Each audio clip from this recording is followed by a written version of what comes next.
Мероприятие, в рамках которого у абхазских и российских писателей была возможность представить свои новые книги, вспомнить о произведениях великого прозаика Фазиля Искандера и наметить планы, прошло в 3 этапа. Встреча в стенах Национальной библиотеки открылась воспоминаниями друзей и коллег о Фазиле Искандере. Фазиль Абдулович – это совершенно особое дело в нашем русском понимании. Для абхазов он свой, он здесь, он сидит под грушей, мы вчера там были, он сидит на веранде. Для нас он тоже там сидит, но для нас он все-таки русский писатель. И вот первое, что я хотел бы сказать, это то, что, учась у русской литературы, Фазиль Искандер очень многому научил ее. Во время беседы о великом абхазском и русском писателе гости цитировали строки из произведений прозаика, разбирали их и вспоминали истории, связанные с изданием книг Фазиля Искандера. Произведение Искандера «Созвездие Козлатура» в Новом мире. Да. Это был 64-й год, если не ошибаюсь. Ну и здесь была, конечно, бурная реакция руководства тогда. И в обкоме партии поручили написать разгромную статью в газете «Советская Абхазия». Ну, поручили, так тоже подошли политкорректно, поручили секретарю по идеологии Гольдинову. Но это была разгромная статья.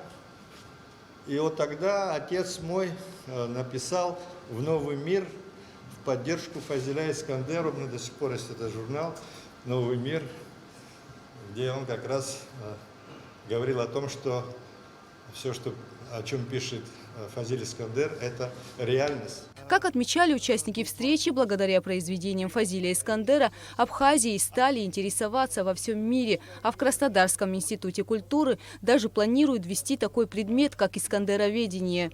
У меня дочка 2 недели назад в Московском университете культуры защитилась на кандидата наук и преподает в Краснодарском университете культуры.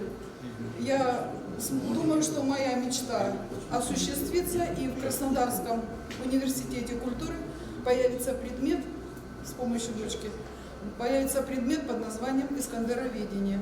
Я даже согласна его вести факультативно для вольнослушателей. Так что это будет единственный университет в России с таким названием. Во второй части мероприятия участники встречи перешли к презентации книг. Лауреат премии Фазиля Искандера, писатель Владимир Делба, представил свое новое произведение «Рулетка судьбы». Я описываю как бы судьбу человека от первого лица, который, так сказать, вот я попадаю не на машине времени, а по другим каким-то возможностям, попадаю во времена Древнего Рима. А что в этом странного? Значит, наши с вами предки, и абазги, и апсилы, и рядом живущие колхи, они служили Римской империи. Председатель оргкомитета международной премии имени Фазиля Искандера Борис Евсеев приехал в Абхазию с подарками. Он передал Национальной библиотеке свои известные произведения: «Сергиев лес», «Пламенеющий воздух», «Чукотан», «Очевидец грядущего» и другие. Спасибо, дорогой Борис Шарикович, спасибо. Пожалуйста. Вот. Аплодисменты, смотрите сколько. Книги в дар библиотеке передал и абазинский писатель Олег Этлухов.